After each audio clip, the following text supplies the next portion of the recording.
¿Qué tal? Hola, bienvenidos, bienvenidas a Encuentros. Este es un espacio de diálogo acerca de temas de cultura, de arte, de patrimonio, de la ciudad, social, de todo un poquito, con grandes personajes y también profesionales y académicos. En esta ocasión vamos a conversar un poco acerca de las tendencias del estilo de vida, vestimenta y en especial de la arquitectura del Guayaquil del siglo XX. Y para ello tenemos un invitado muy especial. Se trata del señor Hugo Calle. Si me pongo a revisar todo el currículum de él, no terminamos, así que más bien vamos a presentarnos de la siguiente manera. Querido Hugo, vamos a recordar nuestro primer encuentro, si no me equivoco, en el año 2006. Hola Marta, qué gusto estar aquí, gracias por haberme invitado.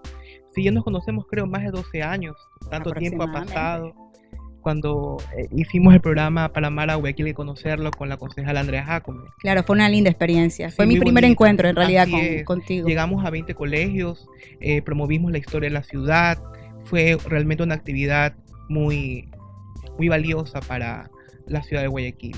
Bueno, y luego de ese encuentro que tuvimos, también estuviste en otros espacios. Cuéntanos un poco tu trayectoria, porque claro, justamente antes de hacer ese evento, que fui el director del programa Para amar a Guayaquil y conocerla para el municipio de Guayaquil en aquella época, ya había yo trabajado cuando era estudiante de la Escuela de Turismo de la SPOL y luego de la Universidad Espíritu Santo, donde me gradué, en el Museo Antropológico del Banco Central. Y de allí fui a trabajar al Museo Municipal de Guayaquil. Ahí trabajé aproximadamente como unos 3 años y luego propuse esta actividad. Pero anterior a eso ya había trabajado en el Parque Histórico y luego regresé nuevamente al Parque Histórico ya para trabajar en temas de gestión cultural. Muy bien, ¿cuándo comenzaste exactamente tu trayectoria profesional? Creo que fue apenas saliste del colegio, empezaste a trabajar en estos espacios. 1997 aproximadamente, desde ahí. Son muchos años, muchos años. Bueno, vamos a recordar un poco también esa época del Parque Histórico Guayaquil, que también tuve la oportunidad de trabajar contigo. Él siempre ha sido mi jefe, un excelente jefe. Y pues de esa experiencia, ¿qué recuerdas? Bueno, recuerdo realmente que se hizo un trabajo titánico. Realmente trabajé allí 4 años. Realmente hicimos una serie de programas, actividades. Recuerdo los conciertos, recuerdo el desarrollo de las museologías, las exposiciones permanentes, las exposiciones temporales de historia que hacíamos, las conferencias, los programas de interacción cultural, ambiental. La idea era básicamente rescatar este espacio que se había creado, justamente la Unidad de Proyectos Especiales del Banco Central del Ecuador, un museo estilo de vida que fomentaba la historia de la antigua provincia de Guayaquil. Y para ello creamos la exposición permanente de la tierra del Muyú a la provincia del Cacao. Que estuvo muchos años, por cierto, en el Parque Histórico. Estuvo muchos años, lamentablemente hoy día ya no está, porque realmente esa exposición era la presentación del sentido histórico de este espacio, ¿no? Que es un museo estilo de vida. Sí, hicimos muchas cosas ahí. Yo recuerdo el primer trabajo que hicimos para el público, y era abierto al público, era de Ryuhei Kobayashi, ¿no? Aquel concierto en que hasta bailé como toda una española. Fue una época muy bonita y de mucho aprendizaje, y aparte de eso, la gente, qué respuesta tuvo, ¿no? Muy buena respuesta, y todavía recuerdo de estos eventos. A veces me he topado con ciertos invitados que iban al público, me decían qué pena que ya en el parque no se dan estos conciertos de música clásica que se organizaban de manera mensual. Teníamos a Francisco Echeverría con la historia del jazz. Fue un espectáculo increíble con más de 250 personas. Que alternó con Gina Wolke en la danza. Claro, y fue muy interesante. Así es, y si no me equivoco, Rochi Bernaza también. Rochi Bernaza también estuvo. Fue muy interesante porque en este caso hicimos el concierto en la estación fluvial. Tratamos de manejar varios espacios. Por un lado, la Casa Julián Coronel, y por otro lado también el Malecón, cuando presentamos también la comedia musical de Los Piratas. Que también con Luis fue Padilla, fue muy buena. claro que sí. Las hijas del Gran Cacao, que siempre la gente la recuerda. La gente la recuerda y ojalá Sí. se volviera a retomar. Se volvió a retomar todos esos programas culturales que se desarrollaron en el Parque Histórico. Y hablar del parque histórico también es remontarnos a la parte montuya, esta parte de los compadres, de las coplas, de Retablillo también, que tuvo su temporada. Fue un rescate en realidad de las tradiciones y costumbres de la antigua Guayaquil. Sí, todo eso se hizo porque realmente en el parque había un excelente equipo de trabajo. Aún todavía se mantienen los Así es. compadres, en esa época también estaba el grupo Retablillo. Los guías que estuvieron muy bien preparados Así hasta el es. sol de hoy. Estuvo el grupo musical bajo la dirección de Luis Padilla Guevara, ¿no? En las hijas del Gran Cacao, y Freddy Rivadeneira. Sí. En El la romance coreografía. criollo de la niña guayaquileña lo recuerdo tanto y también tuvo mucha acogida y la gente la pedía. Pues bueno, también los compadres con sus coplas y amorfinos. Tenemos también las leyendas tradicionales.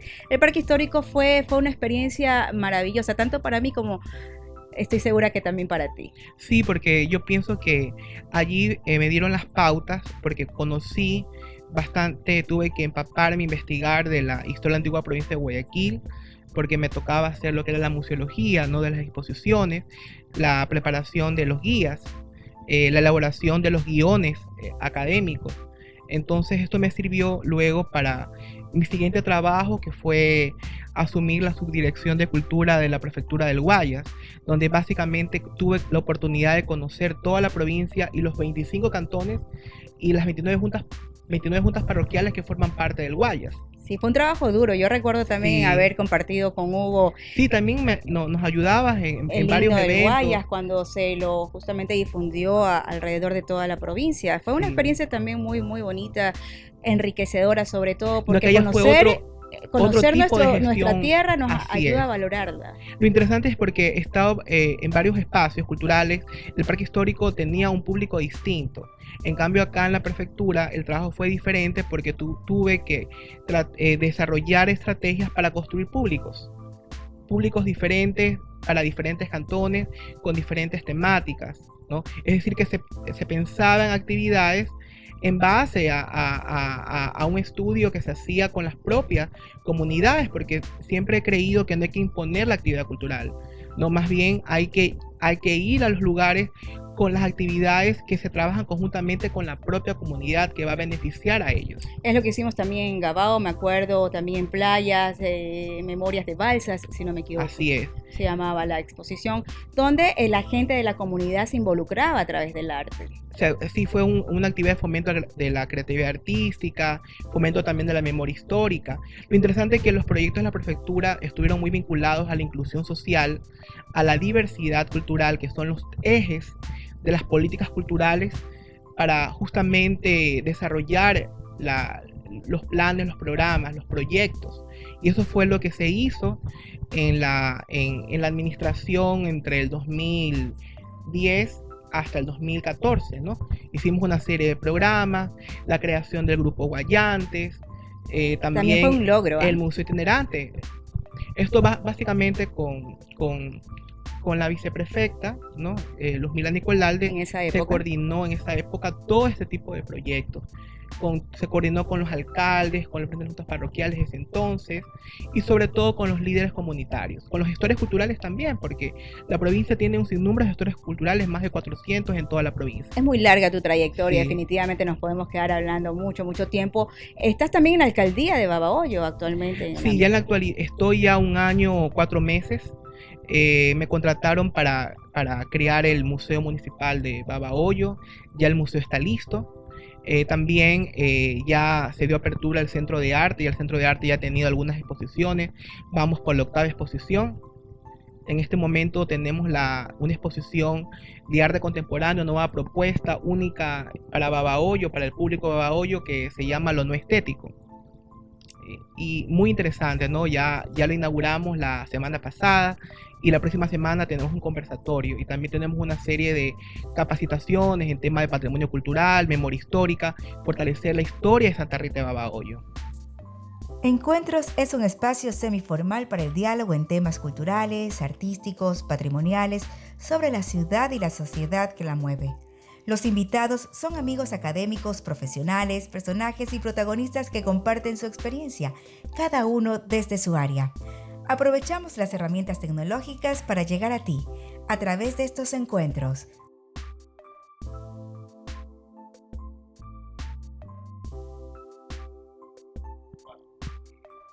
En este segundo bloque de encuentros vamos a seguir conversando con mi querido amigo, gran profesional, Hugo Calle, y vamos a adentrarnos ya en el tema acerca de las tendencias, por ejemplo, europeas en lo que era el Guayaquil del siglo XX. ¿Qué nos dices al respecto? Bueno, Guayaquil tiene una historia temprana que va mucho más allá de con la llegada de los europeos. No hay que descuidar que Guayaquil también tiene una historia precolombina, prehispánica, una historia temprana, ¿no? Entonces, lamentablemente no nos ha quedado huellas de esa arquitectura, ¿no?, palafítica de las sociedades originarias que se asentaron aquí en lo que actualmente es la ciudad de Guayaquil. Las últimas sociedades originarias corresponden a los chonos, ya que los chonos ocuparon la cuenca baja del Guayas y ellos construían sus viviendas en balsas, en las casas balsas. Que todavía vemos inclusive en Babahoyo. En Babahoyo las vemos porque llegaron hasta esa zona, ¿no? Hay evidencias de las tolas donde enterraban a los muertos, las urnas funerarias, ¿no? Básicamente eso todavía permanece como patrimonio arqueológico, ¿no? Y las balsas, pero en sí la arquitectura era de madera, sistemas palafíticas, ya se ha perdido. También, lamentablemente, en la ciudad de Guayaquil no tenemos un centro histórico como lo tiene Quito, lo tiene Cuenca, lamentablemente por los diversos incendios que sufrió la ciudad a través de la historia. No te podría decir cuántos, porque fueron muchísimos, pero sí mencionar que la ciudad ha tenido 3 grandes incendios. El primero de ellos fue en la época colonial, el incendio ocurrido en el año 1948, que fue el Fuego Grande, y posteriormente ya en la República, el gran incendio el 5 y 6 de octubre de 1896 y el incendio de 1902. Pero el incendio de 1896 es el incendio que prácticamente va a cambiar el desarrollo urbanístico de la ciudad, porque hasta ese entonces Guayaquil estaba dividida en 2, Ciudad Vieja y Ciudad Nueva, porque la dividía 5 esteros y sobre esos 5 esteros cruzaba un puente de madera, el puente de las 800 varas. Luego del incendio se contrata al ingeniero Toret, ¿no? Y él es justamente quien propone que se continúe la cuadrícula, se rellenan los esteros y por eso ya prácticamente luego del incendio, ya hablamos ya para inicios del siglo XX, ya Guayaquil surge prácticamente en una sola cuadrícula. Prácticamente desaparece la división de Ciudad Vieja y Ciudad Nueva. ¿Toret es originario? Toret era un ingeniero europeo, Guillermo Toret. Muy bien. Sí.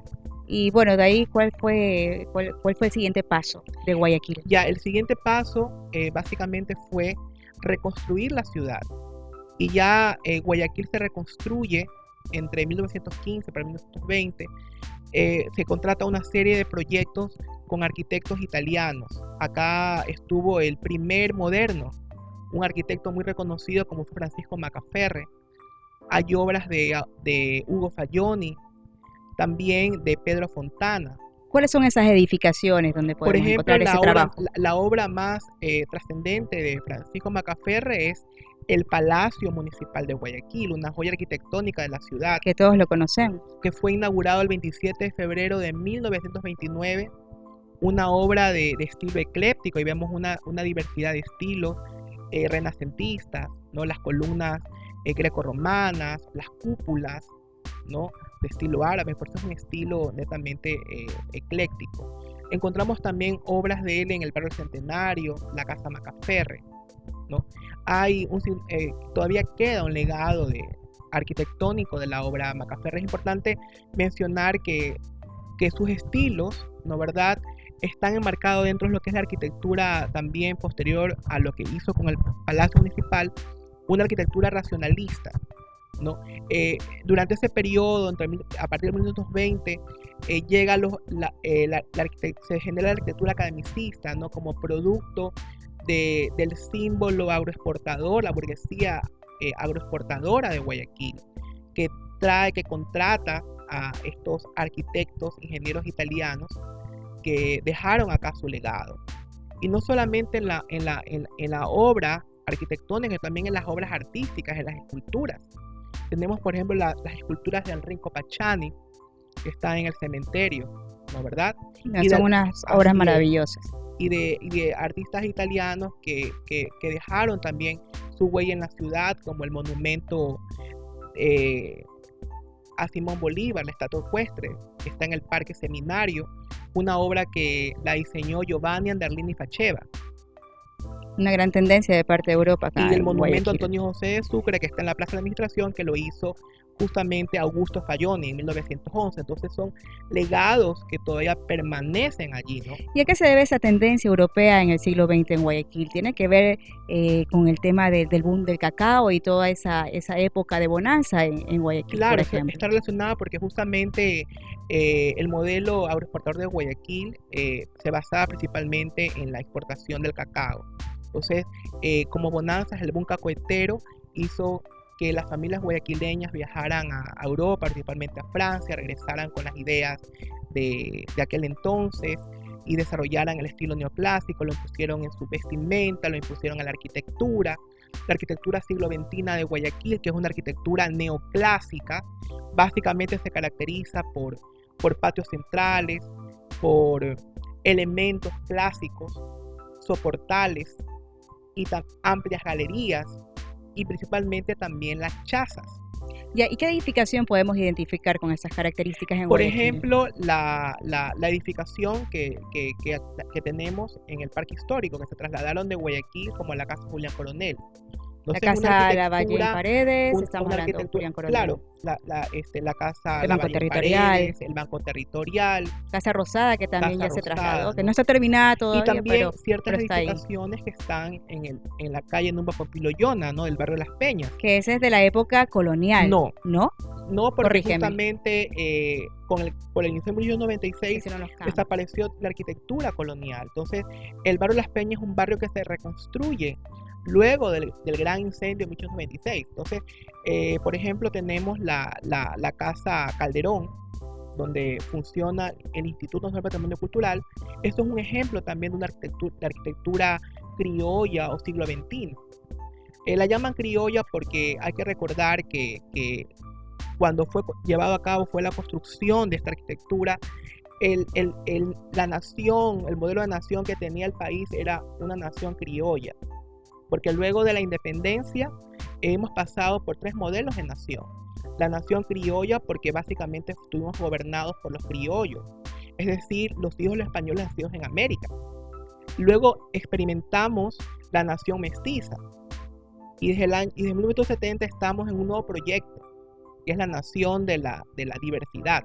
Después del neoclásico, ¿qué llegó a Guayaquil? ¿Qué tendencia arquitectónica? Ya lo que es la arquitectura básicamente racionalista, las nuevas tendencias netamente eclécticas. Tú en Guayaquil el día de hoy, si haces un recorrido, vas a encontrar una diversidad de estilos. Desde la misma avenida Malecón Simón Bolívar vas a ver la edificación municipal, del Palacio Municipal con el Palacio de la Gobernación, un edificio con arquitectura ya netamente contemporánea, hasta una arquitectura, ¿no? Tradicional que vemos justamente en el barrio de Las Peñas. Entonces, efectivamente, vamos a ver una diversidad de estilos arquitectónicos. Muy bien, estamos ya en el segundo bloque de encuentros y yo creo que tenemos mucho todavía que hablar, pero tenemos también algunas cosas que compartir con ustedes. Ya regresamos.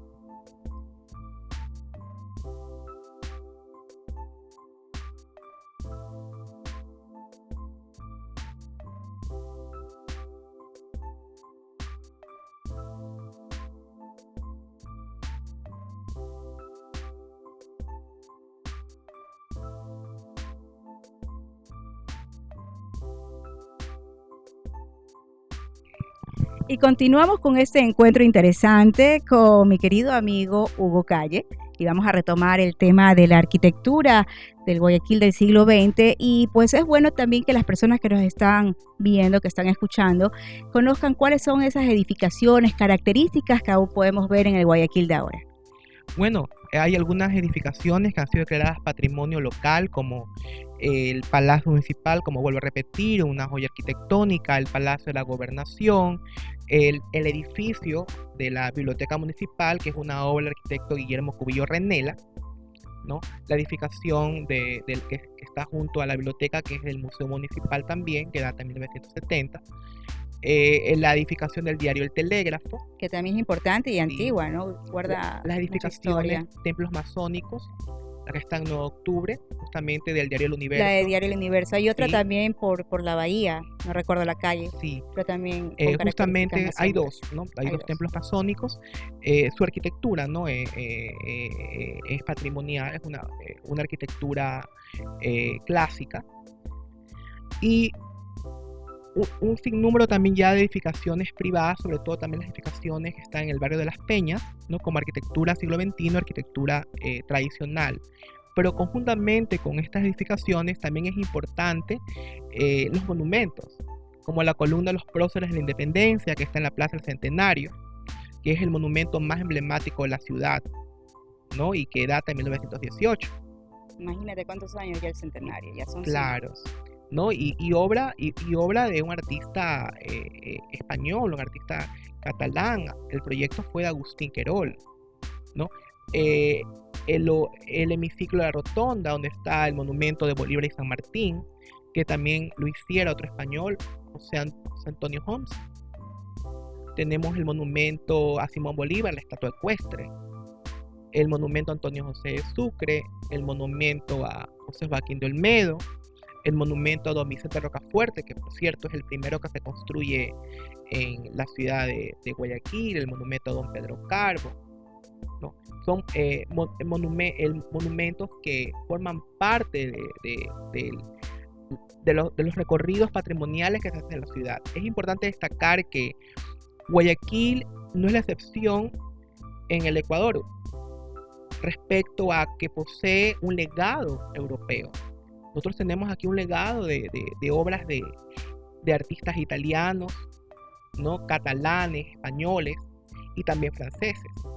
Por ejemplo, la obra del monumento de Olmedo, que está en el Malecón, lo hizo un francés, el arquitecto Aime. ¿Qué otra obra en Guayaquil podemos visitar, aprovechando que pues hay familiares, amigos que vienen del exterior? ¿Qué recomiendas tú? ¿Qué edificación representativas podemos visitar? Por ejemplo, el edificio Crillon, ¿no? Que está frente al Palacio Municipal, que posee un estilo Art Nouveau, ¿no? Esa edificación fue el Hotel Crillon, justamente uno de los hoteles más lujosos que tenía la ciudad para 1930. Entonces también vale la pena que lo visiten. Lamentablemente hoy en día la edificación no guarda una galería de arte o un museo. Son oficinas ahora. Son dependencias municipales. Pero sin embargo la fachada es hermosa. La fachada vale la pena, ¿no? Apreciarla, es muy representativa. Hay una casa también histórica por el Parque Centenario, ¿me recuerdas? No, por el Parque Seminario. Seminario, perdón. Sí, que es una edificación esquinera justamente en ese sitio. Antes que se construyera esa edificación, ahí estuvo la Casa de la Gobernación, la primera que se instala en Ciudad Nueva, cuando se traslada a la ciudad desde la zona donde estuvo originalmente ubicada, en lo que se conocía como Ciudad Vieja, para el año 1193. En ese lugar se construyó la casa donde vivió Ana Villamil, la compositora de la música de la canción Al 9 de octubre, entre comillas el himno de Guayaquil. Claro, y pusieron inclusive... Ella murió en esa casa, hay una placa conmemorativa que me menciona que ella murió allí en el año 1916. Esa edificación, por ejemplo, guarda el estilo siglo XXI, la arquitectura tradicional. Se ven los elementos característicos como son los soportales, la galería, las amplias galerías y sobre todo los elementos clásicos y las chazas, ¿no? Las chazas, me refiero a las persianas, no que la chaza es un vocablo de origen naval que se refiere a ventanas en celosías de madera. Esto es una herencia de la cultura árabe que llevó a la península ibérica por medio de los moriscos. Y en Guayaquil también encontramos el legado morisco. Tenemos la torre morisca, ¿no? Que está en el malecón. Así es. Sí, en el parque histórico también las casas, la gente puede ir a ver exactamente porque pueden entrar inclusive, bueno, a la Julián Coronel ya no, pero a la Casa Verde, si no me equivoco, está abierta y también la fachada de la Casa Rosada. Todas esas casas tienen chazas, ¿no? Justamente Sí, tiene, las tiene chaza, es características una de las que nos característica estás conversando. justamente primordial, ¿no? De la más destacada de la arquitectura tradicional de Guayaquil. Hugo, tú también te refieres a estos temas de forma académica. Sí, porque justamente ya vengo dando clases 13 años, he trabajado en algunas universidades de la ciudad, en la actualidad sigo dando clases, estoy trabajando para dos universidades, estoy actualmente dictando la cátedra de Historia de la Cultura Ecuatoriana y otras cátedras en idioma inglés, como International Relations, Historia Moderna de Latinoamérica, ¿no? Siempre he combinado mi trabajo profesional con lo académico, porque cuando doy clases realmente me divierto, porque me obliga a investigar, a seguir leyendo, a seguir investigando, ¿no? Y por eso es que para mí es un reto siempre, cada vez que me tocan asignaturas que son de mi preferencia, porque también a veces ocurre que las universidades te exigen que des una materia que no tiene que ver con tu perfil, ¿no? Entonces yo siempre trato de exigir eso, ¿no? De dictar una cátedra que me apasione y que vaya acorde a mi experiencia y acorde a lo que yo me siento preparado. Y la respuesta de los jóvenes, tenemos ya pues muchos jóvenes en las universidades queriendo aprender, queriendo absorber. ¿Cómo ves esa respuesta de los jóvenes que están estudiando? Yo pienso que ahora la ciudad de Guayaquil ha dado amplios pasos en cuanto a la sensibilidad artística. Ya tenemos una universidad de las artes, hay mucha participación de jóvenes guayaquileños en concursos de pintura, en bienales de arte. Hay una reactivación también por museos privados como el Museo Luis Novoa, que organiza las bienales de arte, y eso ayuda. Se sigue manteniendo por parte del municipio el tradicional Salón de Julio, el FAL, y por otro lado el Salón de Octubre de la Casa de la Cultura. Entonces esto fortalece justamente a que los jóvenes desarrollen la creatividad artística. Bueno, y vale destacar también la Bienal Panamericana que se desarrolla en Quito, que también Sí. pues ayuda mucho en lo académico. Muchas personas con un gran bagaje cultural, académico de otros lados que vienen a alimentar justamente también a los estudiantes. De alguna manera aportan y también incentivan. Eso es importante. ¿Qué cátedras das? Temas. He dictado patrimonio cultural, historia de la cultura ecuatoriana, historia del Ecuador, historia y geografía turística mundial, etnias y grupos ancestrales del Ecuador. Es una materia que me fascina, ¿no? Lo que tiene que ver con la historia temprana del Ecuador. Y el conversatorio, yo fui a uno de los tantos de Hugo Calle, me encantó justamente el de arquitectura.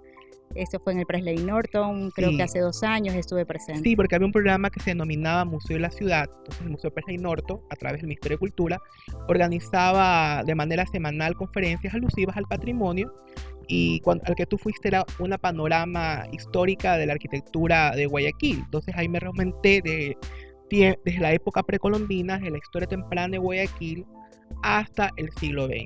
Entonces fue muy interesante porque fue un recorrido, ¿no?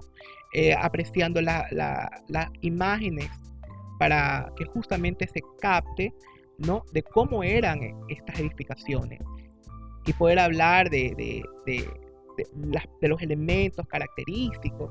Fue interesante porque se hizo un diálogo con los participantes, fue un diálogo muy nutrido. Interactivo. Así es. ¿Qué es lo que la gente en este momento necesita? Porque de alguna manera llega a captar y asimilar pues todos aquellos patrimonios culturales que tenemos en la arquitectura guayaquileña.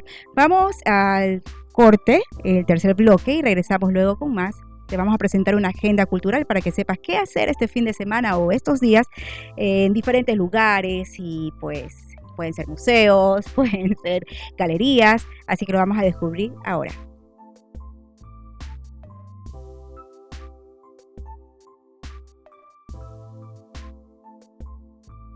cómo pasa el tiempo. Imagínense ustedes, habíamos empezado en la tarde y ya en este momento está anocheciendo, una linda vista. Por cierto, muchas gracias a la familia Chávez Núñez del Arco por habernos prestado un espacio de su cálido hogar con una vista maravillosa. Y en este último bloque, mi querido Hugo, la verdad es que se ha hecho muy corto el tiempo, pero sí sería bueno conversar y conocer un poco tu experiencia en tus viajes al exterior. Has visitado lugares de Europa, de Estados Unidos, donde hay también mucho patrimonio. Entonces, coméntanos un poco acerca de esa experiencia. Sí, bueno, ha sido realmente muy fructífera, una gran experiencia. El año pasado tuve la oportunidad de ser invitado por la Universidad de Córdoba a dictar una conferencia en base a un artículo científico que desarrollé, que es la gestión cultural de las misiones diplomáticas. Entonces tuve la oportunidad de recorrer algunas ciudades de España, Francia e Italia. Obviamente conocí grandes patrimonios que siempre estuvieron en mi lista, ¿no? Como el caso de la Mezquita de Córdoba, en la ciudad de Córdoba, la Alhambra, que está en Granada. Eso es en España. Así es. En París, obviamente, el Palacio de Versalles, ¿no? La Torre Eiffel. Y obviamente en Roma, el Coliseo Romano y todo el legado romano del centro histórico de Roma. Definitivamente lo que se nota es que en las ciudades europeas hay un empoderamiento del patrimonio por parte de los ciudadanos. Que eso es importante. Eso ¿no? es fundamental. No es cuestión solamente del Estado, sino también de la ciudadanía. Y la ciudadanía. Porque la defensa del patrimonio, cuando hablamos de defensa, hablamos de preservación, conservación, salvaguarda y sobre todo difusión, es deber no solamente del órgano central, en este caso del Ministerio de Cultura, o del órgano rector del patrimonio como el Instituto Nacional de Patrimonio Cultural, o también los GAT municipales. Claro, porque la competencia también porque tienen ahora las competencias los municipios de velar, de proteger el patrimonio cultural. Y también de acercar a la sociedad con el patrimonio. Pero lo principal es que la ciudadanía esté empoderada, porque si la ciudadanía lo está, difícilmente van a ocurrir hechos que atenten contra el patrimonio cultural, ¿no? Porque estamos justamente para salvaguardar aquel legado que hemos heredado de generaciones anteriores y que forman parte de nuestra característica identitaria, de nuestra memoria histórica, ¿no? El patrimonio es irreemplazable, ¿no? Entonces es deber de todos proteger el patrimonio. Y en cuanto a tu experiencia en el extranjero, ¿cómo es el turista? ¿Cómo se cuida el patrimonio? Cuéntanos un poco la dinámica para entenderlo. Bueno, en el caso de España, en la ciudad de Córdoba, que tuve la oportunidad, ellos manejan un plan de turismo sustentable, ¿no? Un plan de turismo inteligente también, como se conoce, básicamente con estrategias enmarcadas hacia la conservación del patrimonio. Allá tanto la comunidad local como el turista es educado en cuanto a la conservación del patrimonio. Hay empoderamiento. No noté ese mismo empoderamiento, por ejemplo, en Roma. Sí noté algo descuidada en la ciudad de Roma. Me llamó mucho la atención, me dio mucha pena, pero recorrí el centro histórico y no era como como estaba como cuando lo visité en el año 2003, porque fue la segunda ocasión que visitaba Roma. Claro, y tengo entendido que inclusive hace 2 años se hizo una organización, una reunión entre Italia y el Vaticano para cuidar justamente este patrimonio que tiene que ver pues con la historia misma, ¿no? Los museos vaticanos. De las culturas y artes del mundo. Claro, pero justamente eso sí me llamó un poco la atención de Roma, de que vi un poco inclusive la ciudad no tan limpia como ocasionalmente lo era, ¿no? En el caso de España sí hay un mayor empoderamiento. Veo que se mantiene las estrategias, las acciones, los programas principalmente de conservación. Pero hay que recordar también que hay una crisis económica que afecta, ¿no? Todo lo que es patrimonio está enmarcado a un presupuesto, a la conservación dentro de un presupuesto, y a veces también ese presupuesto falta en la cultura. No solamente en el Ecuador existe falta de presupuesto para las acciones culturales. Europa también es igual, ¿no? Europa también es igual. ¿Qué otro país aparte de Roma, de España, que tú tenías alguna experiencia y hayas visto el cuidado del patrimonio. Por ejemplo, en Holanda, en Alemania, ¿no? Allí efectivamente el patrimonio está en muy buen, a muy buen recaudo, ¿no? Los programas de acción realmente cumplen con las estrategias. La ciudadanía también protege, hay realmente es como parte de un deber cívico, ¿no? ¿Ya? Alemania sí justamente está, yo veo, mucho más encaminada a eso. ¿Cuál es la sugerencia entonces para el cuidado de nuestro patrimonio? Primero, de empoderarnos de nuestro patrimonio cultural.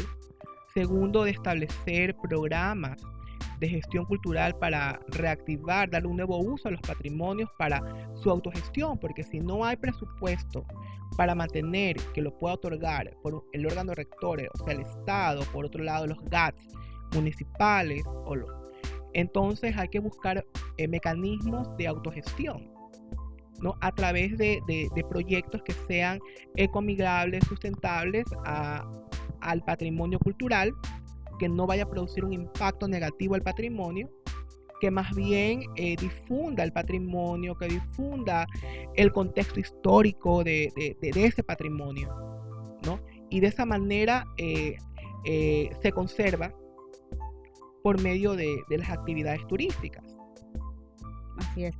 Hugo, de verdad, definitivamente hay que viajar contigo. Sí. Te agradecemos mucho por habernos acompañado en este primer programa de encuentros. Yo quiero en este momento invitarte a brindar por la amistad y por Gracias. este primer programa de encuentros, donde hemos aprendido mucho. Yo sigo aprendiendo, siempre aprendo con Hugo Calle.